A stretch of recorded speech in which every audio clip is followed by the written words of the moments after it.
Movie के starting में हमें जापान का ओकाहामा पोर्ट दिखाया जाता है, जहां पर कुछ तस्करों का गैरकानूनी माल उतरने वाला था। और जैसे ही कंटेनर खुलता है तो लाल चंदन के लकड़ियों के साथ अपने पुष्पा भाव यानी कि पुष्पाराज को निकलते हुए हम देख पाते हैं, जिसे उल्टा लटका दिया जाता है। अब यहाँ पर जापानीज जो कि उसे अपनी लैंग्वेज के अंदर कुछ सवाल पूछ रहे थे, लेकिन यहाँ पर पुष्पाराज उनके सवालों के कोई जवाब नहीं देता और अपने जेब से चाकू निकालते हुए रस्सी को काट कर अपने आप को आज़ाद करके उन सभी को काटने पीटने का शुरू कर देता है, क्योंकि उसका रीज़न ये था कि उसने अपने लाल चंदन के लकड़ियों का माल इन जापानीज़ों को सप्लाई किया था, लेकिन उन लोगों ने इसके पैसे नहीं दिए थे।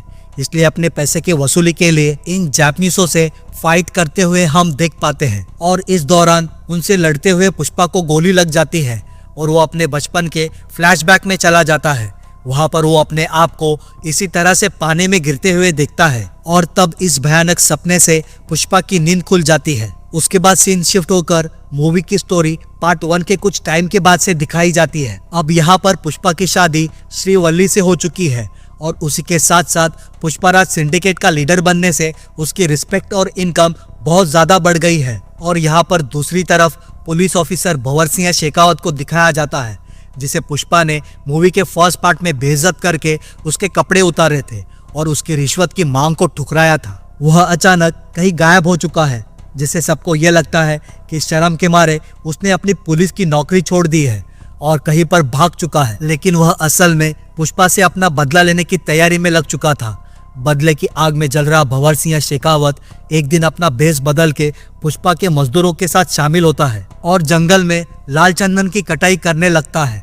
फिर जैसे ये सारा माल वहां पर जमा हो जाता है, तब शेखावत पूरी पुलिस फोर्स को वहां पे बुला के सबूतों के साथ साथ सभी मजदूरों को गिरफ्तार कर लेता है और सारा माल जब्त कर लेता है। उसके बाद पुष्पा को जैसे इस बात की खबर मिलती है, वह शेखावत की गैरहाजिरी में पुलिस स्टेशन जाकर वहां पर मौजूद सभी पुलिस ऑफिसर्स को पैसे का लालच देकर खरीद लेता है और अपने सभी मजदूरों को छुड़ाने के साथ साथ अपना माल भी वापस ले आता है। उसके बाद एक दिन एमएलए सिंदप्पा नायडू, जो कि सिंडिकेट का मेंबर होता है, वो पुष्पा को आंध्र प्रदेश के सीएम से मिलवाने लेके जाता है। जाते वक्त श्रीवल्ली पुष्पा को सीएम के साथ एक फोटो खिंचवाने बोलती है, ताकि वो घर में एक बड़ी सी तस्वीर को लगा सके और आने जाने वाले लोगों को ये बता सके कि उसके पति का उठना बैठना सीएम के साथ में है। पर सीएम इसके लिए मना कर देता है, क्योंकि एक स्मगलर गुंडे आदमी के साथ फोटो निकालने से उसकी इज्जत पर दाग लग सकता था। इस बात का पुष्पा को बहुत बुरा लगता है कि वो अपनी बीवी श्रीवल्ली की इच्छा को पूरा नहीं कर सका। पुष्पा नायडू को पूछता है कि अगर वो सीएम होता तो क्या वो उसके साथ फोटो निकालता, जिसके लिए वो हाँ कह देता है। इसलिए पुष्पा यह डिसाइड करता है कि अब वह किसी भी तरह सिंदप्पा नायडू को आंध्र प्रदेश का सीएम बनाकर रहेगा और वो सिंदप्पा को 500 करोड़ आगे पार्टी में फंड ट्रांसफर करवाने की बात करता है और खुद का यानी कि सिंदप्पा का नाम आगे भिजवा देने के लिए बोल देता है कि अब तुम बनोगे अगले सीएम। और मीडिया को ये कहकर जाता है कि 24 जुलाई दिन 11 बजे वो इंटरव्यू देगा। और जब वो घर पर आता है तो श्रीवल्ली को बताता है कि 24 तारीख को सीएम साहब खुद घर पर आएंगे। इस डेट को वो मार्क कर लेती है। अब यहाँ पर नायडू दिल्ली सेंट्रल मिनिस्टर प्रताप रेड्डी से मिलता है और अपना नाम अगले सीएम के लिए आगे करता है और प्रताप रेड्डी से कहता है कि फंडिंग के लिए अपने पास बहुत पैसे हैं, तुम्हें जितने भी चाहिए, मगर मेरा नाम आंध्र प्रदेश के सीएम बनने में आगे आना चाहिए। लेकिन प्रताप रेड्डी नायडू को ऐसा करने से मना कर देता है। तभी यहाँ पर प्रताप रेड्डी के भाई का कॉल उसे आता है और वो कहता है कि पुष्पा नाम का आदमी आया है और उसने मेरे सामने 5 करोड़ रुपए रख दिए हैं। क्या करना है इन 5 करोड़ का, इसलिए मैंने तुम्हें कॉल लगाया है। प्रताप रेड्डी कहता है ठीक है, भाई से बात कराओ। फिर पुष्पाराज फोन उठाते हुए उसे कहता है ये जो पैसे है वो इसलिए यहाँ पर रखे हैं ताकि तेरी मेरी फोन पर बात हो सके, और ये पैसे तेरे इस भाई को ये काम करने की छोटी सी फीस थी, ताकि हम दोनों का आमने सामने कांटेक्ट हो सके और तुझे ये पता चले कि आखिर पुष्पा भाव कौन है। उसके बाद पुष्पा रेड्डी से कहता है कि लकड़ी की मजबूत कुर्सी पर बैठकर कमर अकड़ गई होगी, नया सोफा भिजवा रहा हूँ, आरामदायक है, जरा उस पर बैठकर देख। अब इस सोफे के अंदर और 25 करोड़ पड़े होते हैं और प्रताप रेड्डी को यह बात कही जाती है कि अगला सीएम जो है सिंदप्पा को बना दिया जाए। यहाँ पर हम ये देख पाते हैं कि पुष्पाराज पानी की तरह पैसा बहा रहा था और ये बात सिंदप्पा को भी अजीब लग रही थी। अब यहाँ पर प्रताप रेड्डी भी जान चुका था कि पुष्पा को पर्सनली कोई बात लग चुकी है उसके बाद पुष्पा अपना बिजनेस बढ़ाने के लिए दुबई जाकर शेख हामिद नाम के एक इंटरनेशनल बायर से मिलता है। उसे 200 टन लाल चंदन का माल 500 करोड़ में देने की डील करता है। ये डील होने के बाद अब पुष्पा का टारगेट था 200 टन लाल चंदन के लकड़ियों का माल जमा करना। इसके लिए वो लाल चंदन बेचने वाले सभी स्मगलर को अपने सिंडिकेट में शामिल कर लेता है और मजदूरों को ज्यादा पैसे देकर स्पीड में चंदन के पेड़ काटना शुरू करता है और वह अपना सारा माल चित्तूर जिले में जमा करने लगता है। इधर दूसरी तरफ मंगल सिंह सोनू, जो कि सिंडिकेट का पुराना लीडर था, उसे ये बात पता चलती है कि पुष्पा बहुत सारा माल जमा कर रहा है, जिससे सोनू और उसकी बीवी दक्षा को ये डाउट होता है कि पुष्पा कोई बड़े सौदे का काम करने वाला है। इसीलिए वह उसके रास्ते में टांग अड़ाने का सोचते हैं और भंवर सिंह शेखावत के साथ हाथ मिला लेते हैं, क्योंकि दुश्मनों का दुश्मन दोस्त होता है और दोनों ही पार्टी को पुष्पा से अपना पुराना बदला लेना था। तब एक दिन दक्षा शेखावत से मिलकर उसे बताती है कि उसका एक पुराना आदमी बिच्चा रेड्डी अब सिंडिकेट का मेंबर बन गया है और वो पुष्पा को माल सप्लाई कर रहा है। दक्षा ये जानती थी कि बिच्चा रेड्डी अपना माल कहाँ से ले जाता है, इसलिए वह शेखावत को बोलती है कि उसका माल जब्त करे। तभी बीच में भंवर सिंह उसे रोक लेता है और पुष्पा के गैंग में डर पैदा करने के लिए उसे ब्रिज से गिराकर मार देता है। अब अगले दिन उसका उठावना होता है तो सभी लोग वहां पर पहुंचे होते हैं, क्योंकि अब शेखावत का डर उनके मन में बैठ चुका था। इसलिए ये सभी लोग मंगल सिंह सोनू को फिर से सिंडिकेट का लीडर बनाने की बात करते हैं, ताकि पुष्पा और शेखावत के झगड़े में उनकी जान न जाए। और इस हादसे के लिए सभी लोग एमएलए नायडू को दोषी ठहराते हैं, क्योंकि उसने ही पुष्पा को सिंडिकेट का लीडर बनाया था। इसीलिए नायडू जाकर कहता है कि तुम दोनों के बीच का लफड़ा मार्केट को गिरा रहा है, ना तुम बिजनेस करने दे रहे हो, ना ही हम पैसा कमा पा रहे हैं। आखिर नायडू शेखावत को पैसे का ऑफर देता है, लेकिन यहाँ पर शेखावत पैसे लेकर भी शांत नहीं हो रहा था। इसलिए वह नायडू से कहता है कि अगर पुष्पा उसे सॉरी बोल दे तो वह पुष्पा को माफ कर देगा और सिंडिकेट के लोग फिर से ठीक तरीके से अपनी लाल चंदन की लकड़ी की तस्करी कर पाएंगे। और फिर शेखावत एक दिन बहुत बड़ी पार्टी रखता है, जहां पर बड़े बड़े लोग मौजूद होते हैं। उस पार्टी में शहर के बड़े पॉलिटिशियन, एमएलए, बड़े बड़े पुलिस ऑफिसर्स सिर्फ ये देखने आए होते हैं कि पुष्पा आखिर भंवर सिंह से कैसे माफी मांगता है। उधर सिंडिकेट के सभी मेंबर्स पुष्पा पर यह दबाव डालते हैं कि शेखावत से माफी मांगकर इस मैटर को खत्म करे। फिर जिस दिन वो पार्टी होती है तब पुष्पा बहुत पी लेता है और सबकी बातों में आकर शेखावत के पास जाता है और उसे सॉरी बोल देता है। इससे शेखावत और बाकी सब लोग बहुत खुश होते हैं कि उन्होंने पुष्पाराज, जो कि किसी के भी सामने झुकता नहीं है, उसे झुका डाला। उसके बाद घर आने के बाद पुष्पा को होश आता है और उसे ये रियलाइज होता है कि उसने बहुत बड़ी गलती कर दी है। इसलिए वो दोबारा उस पार्टी में जाता है और शेखावत को एक स्विमिंग पूल में गिराकर वहां पर टॉयलेट कर देता है। इसकी वजह से शेखावत बहुत भड़क जाता है और पुष्पा को मारने की कोशिश करता है। तब सब लोग उसे शांत करते हैं। फिर शेखावत पुष्पा को बोलता है कि अब उसे वो मारेगा नहीं, बल्कि वह उसका सारा माल जब्त करके उसे कंगाल कर देगा। जाते जाते पुष्पा उसे एक चैलेंज भी दे डालता है कि अगले सोमवार को उसका 200 टन माल चेन्नई जाने वाला है। अगर उसमें से एक भी लकड़ा तूने पकड़ कर दिखाया तो वो खुद सिंडिकेट छोड़ के कुल्हाड़ी उठाकर दिहाड़ी यानी कि फिर से मजदूरी करके अपना जीवन जिएगा। दम है तो रोक के बता। अब यहाँ पर शेखावत अपनी पूरी पुलिस फोर्स के साथ 200 टन माल पकड़ने के लिए हर एक चेक पोस्ट की घेराबंदी कर देता है और चप्पे चप्पे पर भंवर सिंह अपने लोगों को बिठा कर रखता है। लेकिन पुष्पा ने यहाँ पर अपना माल एक नदी के रास्ते निकाला था। उस नदी के सारे पानी को पुष्पा ने ही खाली करवाया था, ताकि वो अपना माल उस नदी के रास्ते ले जा सके। लेकिन शेखावत को यहाँ पर खबर मिलती है कि पुष्पा अपना माल नदी के रास्ते ले जा रहा है और इसीलिए अपने टीम को उनके पीछे उन्हें पकड़ने भेज देता है। लेकिन यहाँ पर पुष्पा के आदमी उसका रास्ता रोक लेते हैं। तब शेखावत खुद किसी तरह अकेला एक शॉटगन लेकर उनके ट्रक के आगे खड़ा हो जाता है और उन पर फायरिंग करने लग जाता है। यहाँ पर पुष्पा अपने लोगों को बचाते हुए सभी से यह कह देता है कि जितना हो सके उतना जल्दी वहां से निकल जाओ, शेखावत के पकड़ में कोई भी आना नहीं चाहिए। और अब अगले दिन भंवर सिंह शेखावत बड़ा खुश हो जाता है। उसने पुष्पा का 200 टन माल पूरा पकड़ लिया। वो सोनू और दक्षा को वहां पर बुलाकर सेलिब्रेट करता है और मीडिया को बुलाकर उन्हें बताता है कि उसने 200 टन लाल चंदन के लकड़ियों का माल पूरा पकड़ लिया है। पर यहाँ पर मीडिया शेखावत से पूछती है कि आखिर ये 200 टन माल है किसका।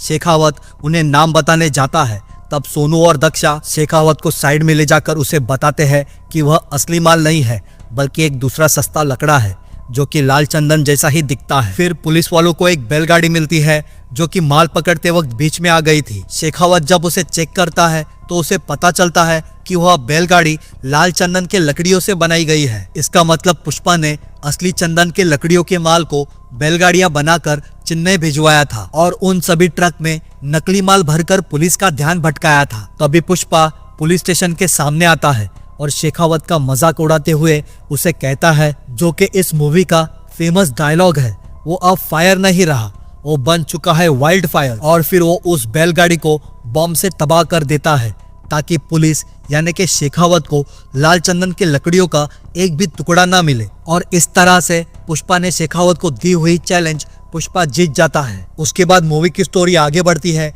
एक दिन यहाँ गांव में माँ काली की बहुत बड़ी पूजा होती है, जहाँ पर पुष्पा के परिवार वाले और दोस्त पूजा में शामिल होते हैं। पूजा के दौरान हमें ये पता चलता है कि श्रीवली प्रेग्नेंट है। यहाँ पर पुष्पा एक बाप बनने की खुशी में भावुक हो जाता है। पुष्पा चाहता था कि उसका बच्चा जो पैदा हो वो लड़की पैदा हो, इसलिए वह माँ काली से एक बेटे की प्रार्थना करता है।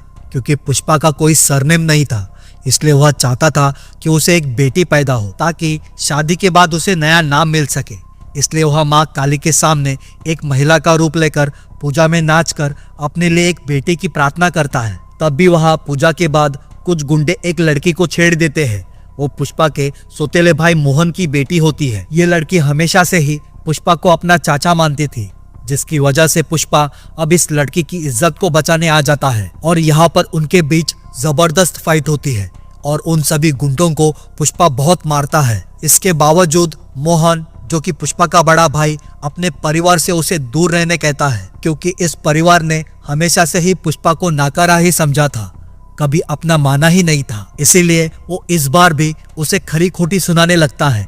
लेकिन इस बार श्रीवल्ली को गुस्सा आ जाता है और वो मोहन की बहुत बेइज्जती करती है और अपने पति को अपने साथ लेकर वहां से चली जाती है। नेक्स्ट डे सीन शिफ्ट होता है। पुष्पा अपने माल को चेन्नई से आगे रामेश्वरम भेजता है, जहां से वो लाल चंदन श्रीलंका जाने वाला था और वहां से मालद्वीप का हामिद, जो कि एक डीलर था, वो उसे दूसरे देश में बेचने वाला था। वो 200 टन माल कहाँ है यह बात सिर्फ जक्का रेड्डी ही जानता था, इसलिए जक्का रेड्डी रामेश्वरम जाता है। लेकिन मंगल सिंह, सोनू और दक्षा मिलकर ये सारा प्लान सीएम को जाकर बता देते हैं। उसके बाद सीएम शेखावत को इस बात की खबर देता है। फिर शेखावत बहुत सारे पुलिस वालों के साथ रामेश्वरम के पोर्ट चला जाता है और वहां हर जगह की छानबीन करने लगते हैं, लेकिन उन्हें माल नहीं मिलता, क्योंकि वह चंदन से बनी हुई बैलगाड़ियां नाव के नीचे पानी में बांध के रखी थी। जैसे ही इस बात का पता शेखावत को चलता है, वहां जितने भी नाव चलाने वाले मछुआरे होते हैं वो तुरंत ही उस माल को लेकर श्रीलंका की तरफ बढ़ने लगते हैं, जो कि वहां से कुछ ही दूरी पर था। यहाँ पर शेखावत भी अपने ढेर सारी फौज को लेकर उनके पीछे पड़ जाता है और हर एक को गोली मार के उन्हें रोकने की कोशिश करता है, लेकिन वे लोग बॉर्डर क्रॉस कर लेते हैं। उन फिशिंग बोट्स को बॉर्डर क्रॉस करना अलाउड था, लेकिन इंडियन पुलिस वहां पे नहीं जा पाते। अगर वो ऐसा करते तो श्रीलंका के कोस्ट गार्ड उन्हें गोली मारकर उन्हें वहीं पर खत्म करते। इस रीजन के चलते शेखावत को पीछे हटना पड़ता है और यहाँ पर पुष्पा फिर से कामयाब हो जाता है, जिसके कुछ दिनों बाद हामिद पुष्पा को 5000 करोड़ रुपए देता है, जिसमें से 500 करोड़ वह सेंट्रल मिनिस्टर प्रताप रेड्डी को ट्रांसफर करता है, जो कि सिंदप्पा नायडू को आंध्र प्रदेश का सीएम बना देता है, नया सीएम। और ये वही डेट होती है यानी कि 24 जुलाई, जिस दिन श्रीवली का बर्थडे भी था। और इस दिन को खास बनाने के लिए खुद सीएम पुष्पा के घर जाकर उसे मिलता है और उनके पूरे परिवार के साथ फोटो खिंचवाता है। दूसरी तरफ शेखावत अपनी हार से बहुत परेशान हो जाता है। अब मीडिया को जल्दी ही ये बात पता चलने वाली थी कि पुलिस ने जो माल पकड़ा था वह नकली था, इसलिए अपने बदनामी के डर से और पुष्पा से हार कर शेखावत नकली चंदन के गोडाउन में आग लगा देता है और खुद भी उसमें जलकर आत्महत्या कर लेता है। उसके बाद मूवी की स्टोरी में थोड़ा सा ट्विस्ट आ जाता है। एक दिन अचानक पुष्पा के बड़े भाई मोहन की बेटी कावेरी को कुछ गुंडे किडनैप कर लेते हैं। ये वही गुंडे होते हैं जिसे पुष्पा ने काली माता के पूजा के टाइम पर मारा था और सर मुंडवा कर उनका काला मुंह करके उन सभी को गधे पर बिठाया था। गुंडे यहाँ पर मोहन से 2 करोड़ की मांग करते हैं। दरअसल पुष्पा से बदला लेने के लिए यह सब वह कर रहे थे। उन्हें पता था कि मोहन पुष्पा का बड़ा भाई है और उसकी बेटी कावेरी को किडनैप करने से पुष्पा उनके सामने जरूर आएगा। फिर मोहन की वाइफ पुष्पा के घर जाकर पुष्पा से मदद मांगती है। तब पुष्पा सारे शहर की नाकाबंदी कर देता है और अपने आदमियों को सभी जगह पर कावेरी को ढूंढने बोलता है। इसके साथ वह टीवी पर लाइव आकर उन गुंडों को धमकी देता है कि रपारप काटूंगा, जिसने भी उस लड़की को उठाया है 1 घंटे के अंदर लड़की को जहां से उठाया था वहां पर छोड़ दो। अगर मैं वहां पर आया तो कोई भी जिंदा नहीं बचेगा। अब यहाँ पर हमें वो सभी गुंडे दिखाए जाते हैं जिन्होंने लड़की को पकड़ा होता है। इस दौरान प्रताप रेड्डी जाकर सीएम नायडू से मिलता है और उसे कहता है कि वह पुष्पा को यह सब रोकने बोले, क्योंकि उन गुंडों का लीडर उसका भतीजा बुग्गा रेड्डी है। यह सुनकर नायडू काफी डर जाता है, क्योंकि प्रताप रेड्डी बहुत खतरनाक आदमी था और उसके भतीजे को कुछ भी होने से सीएम और सिंडिकेट मुश्किल में पड़ सकते थे। इसीलिए नायडू पुष्पा को कॉल करके उसे बुग्गा का पीछा छोड़ने बोलता है, लेकिन पुष्पा यह बात नहीं मानता। अब यहाँ पर बुग्गा के बताए हुए एड्रेस पर पैसे लेकर पुष्पा अकेले ही एंट्री करता है। वहाँ पर उन गुंडों ने पुष्पा को मारने का प्लान पहले से ही बनाया था। वह पैसे लेकर पुष्पा के हाथ पैर बांध देते हैं और अपना बदला पूरा करने के लिए उसे पीटना चालू करते हैं। इसके अलावा कावेरी के साथ जोर जबरदस्ती करने लगते हैं। तब पुष्पा हाथ पैर बंधे होने के बावजूद भी उन सभी को मारना शुरू करता है। फिर वह अपनी रस्सी काट के सभी गुंडों के रपारप गले काट कर उन्हें खत्म कर देता है, जैसा उसने कहा था। आखिर में वो बुग्गा को मारने ही वाला होता है, पर तब केश और बुग्गा का बाप वहाँ पर आकर पुष्पा को रोकने की कोशिश करते हैं, लेकिन फिर भी वह उसे मार डालता है। तब बुग्गा का बाप गुस्से में आकर कावेरी को वहाँ से ले जाने लगता है, इसीलिए पुष्पा उसे भी मार देता है और कावेरी को बचा लेता है। इस वजह से मोहन का दिल पिघलता है और वह पुष्पा को अपना भाई मानने लगता है, क्योंकि उसने इतनी बड़ी जंग लड़कर अपनी भतीजी की जान बचाई थी। उसके बाद कावेरी की शादी तय होती है और पुष्पा का बड़ा भाई वो पुष्पा के घर जाता है, लेकिन पुष्पा उसे मिलने से इनकार करता है। मोहन पुष्पा के माँ से माफी मांगता है और कहता है कि मेरी बेटी कावेरी की शादी है और सबसे पहला इनविटेशन मैं आप लोगों को ही देने आया हूँ। अगर आप लोग शादी में नहीं आए तो कावेरी यह शादी नहीं करेगी, और मोहन वहाँ से चला जाता है। उसके बाद श्रीवल्ली पुष्पा को शादी का कार्ड दिखाती है, जहाँ पर परिवार के लोगों में पुष्पा के घर वालों का नाम भी शामिल होता है। यह देखकर पुष्पा भावुक हो जाता है और वह अपने बड़े भाई मोहन को माफ कर देता है। उसके बाद शादी के दिन पूरा परिवार पहली बार एक साथ मिलता है और पूरा परिवार एक हो जाता है। उसके बाद मूवी के पोस्ट क्रेडिट सीन में हम ये देख पाते हैं प्रताप रेड्डी के घर उसके भाई और भतीजे का मातम मनाया जाता है। वहाँ पर सिंडिकेट के लोग और पुष्पा के सभी दुश्मन आए होते हैं, जिसमें से ज्वाला रेड्डी, जिसे पुष्पा ने मूवी के फर्स्ट पार्ट में बहुत मारा था, इसलिए वो पुष्पा से बदला लेने के लिए प्रताप रेड्डी से हाथ मिला लेता है और एक नए आदमी को अपने गैंग में शामिल करके कावेरी के शादी में उसके हाथों गिफ्ट में बॉम्ब भेज देते हैं और वो दूर खड़े होकर उस बॉम्ब को ब्लास्ट करता है। अब ये नया आदमी कौन हो सकता है? आई थिंक सो, मुझे लगता है कि ये शेखावत हो सकता है, जो कि अब तक मरा नहीं, या फिर पुष्पा का कोई नया दुश्मन। और क्या उस बॉम्ब ब्लास्ट में पुष्पा के साथ उसकी पूरी फैमिली मर जाती है, या फिर पुष्पा अकेला ही बचकर अपने पूरी फैमिली का बदला लेता है? इन सभी बातों को सस्पेंस में रखते हुए मूवी यहीं पर खत्म हो जाती है।